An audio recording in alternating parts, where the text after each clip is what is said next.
안녕하세요 여러분, 베리즈에게 유슬기 강사입니다. 자, 여러분들 2023년 3월 2일 날 목요일 합격자 발표가 났습니다. 원하는 결과 얻으셨나요? 자, 또 여러분들의 멘탈은 괜찮으신가요? 아마도 결과를 확인한 이후에 불합격하신 분들은 당연히 멘탈이 흔들리셨을 거고요. 합격하신 분들도 다음 코스로 넘어가야 하나 말아야 되나 많이 고민하고 계실 것 같습니다. 자, 이번 시간은요, 여러분들 점수에 따라 다음 코스를 가야 할지 말아야 할지 제가 시원하게 이야기 한번 해보겠습니다. 자, 그래서 여러분들을 위해서 준비한 멘탈 솔루션입니다.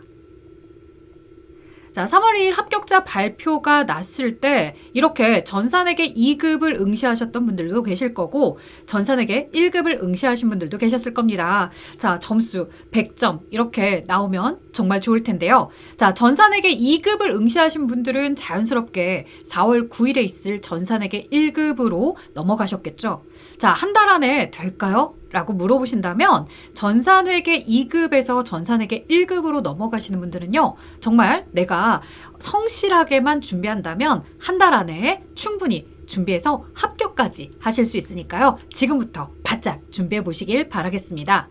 자, 문제는 여기서 끝이 아니죠. 이 전산회계 1급을 합격하신 분들, 다음 코스인 전산세무 2급 넘어갈까? 아니면 넘어가지 말아야 될까? 이걸 고민하고 계실 거예요. 아마 넘어가지 않겠다라고 결정을 내리신 분이라면 이 영상을 보지는 않으시겠죠.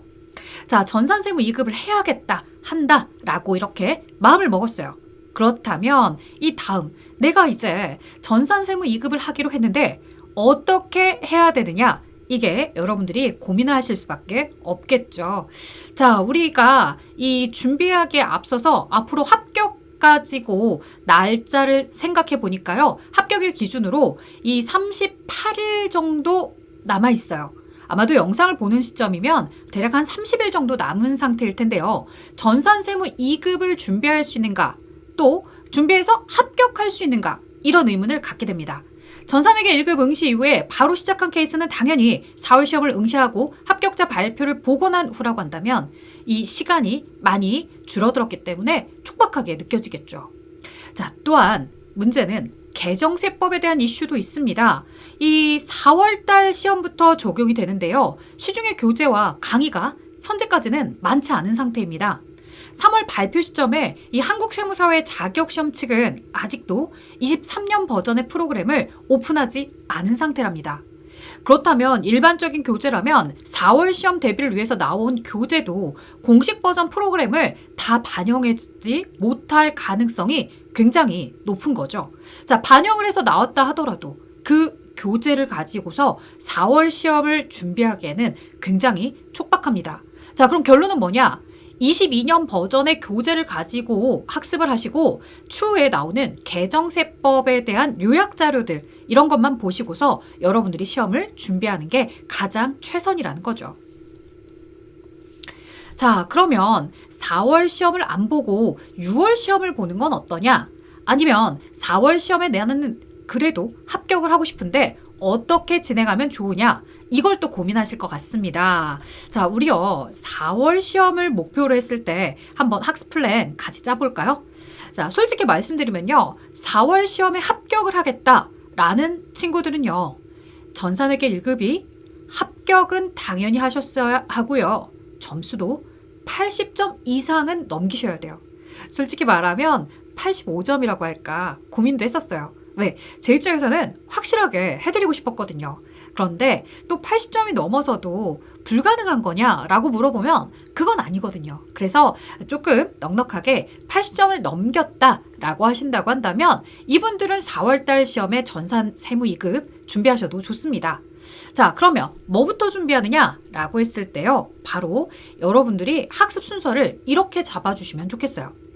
이미 알고 있는 내용들보다는 전산세무 2급에서 추가가 되는 이 실무 3번에 부가가치세 신고와 관련된 내용 있고요.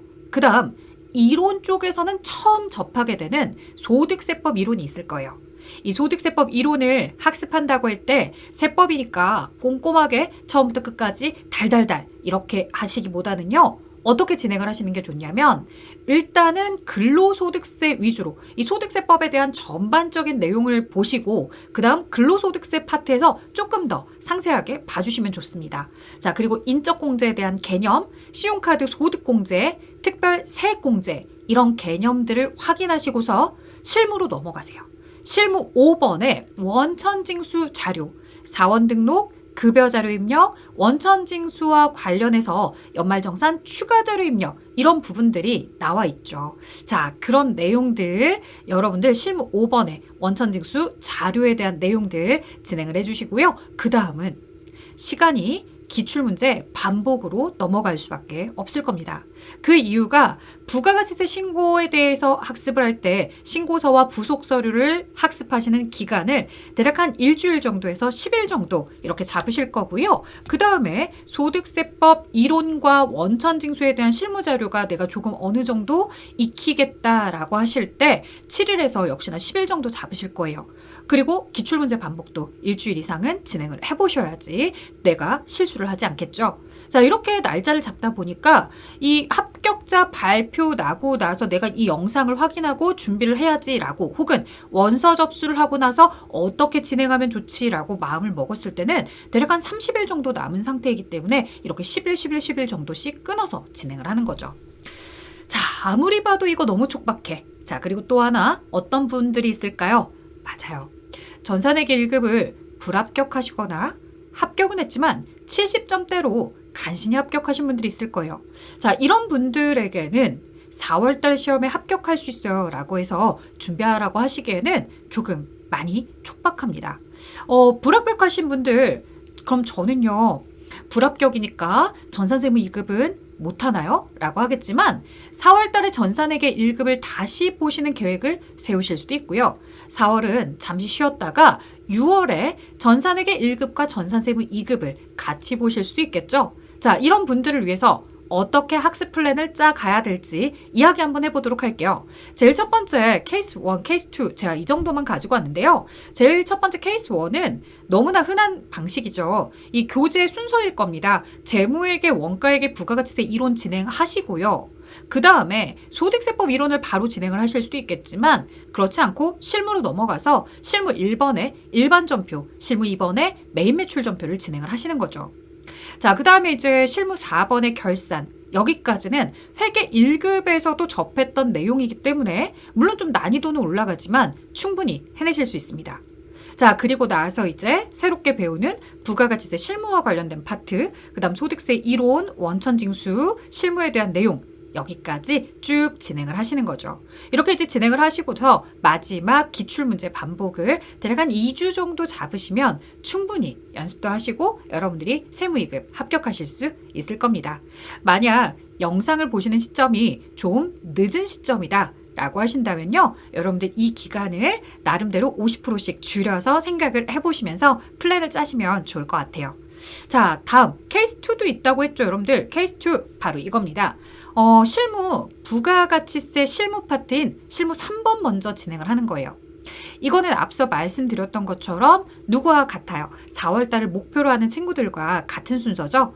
왜냐면 내가 그래도 전산회계 1급에서 했던 내용들은 어느 정도 숙지가 된 상태야. 그래서 나는 새로운 내용이 좀 궁금해 라고 하시는 분들, 이런 분들에게는 이 부가가치세 실무 파트를 먼저 진행을 하시는 거죠. 그리고 소득세 이론, 원천징수 실무 쪽, 그 다음 이제 다시 처음으로 돌아가서 재무, 원가, 부가세 이론, 그 다음에 일반전표, 메인 매출전표, 그리고 결산, 마지막에 기출로 이렇게 끝나는 겁니다. 그러니까 결론은 내가 전산회계 1급에서 접하지 않았던 내용들을 앞쪽에다가 배치를 하느냐 아니면 뒤에 배치를 하느냐 이렇게 고민을 해본 거죠.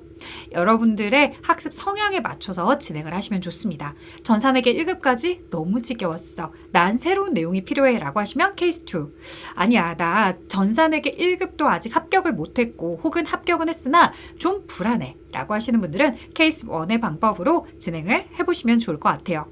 자, 제가 이렇게 이야기 드린 내용들이 물론 완벽한 정답은 아닐 수 있습니다.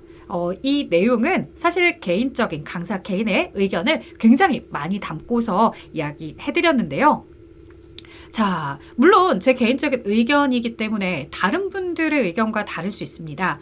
다만 저는 이제 현직에서 15년 이상 강의를 하면서 이 많은 수험생들을 뵈면서 깨달은 내용들이에요. 그래서 여러분들이 혹시라도 방향을 잡지 못하고 갈피를 잡지 못하고 좀 내가 여러 가지로 방황하는 상태였다라고 하신다면 이 영상 보시고 나서 도움을 받아서 빨리 학습을 진행할 수 있으면 더욱더 좋을 것 같습니다. 자, 저는 그러면 이번 영상 마치도록 할게요. 안녕!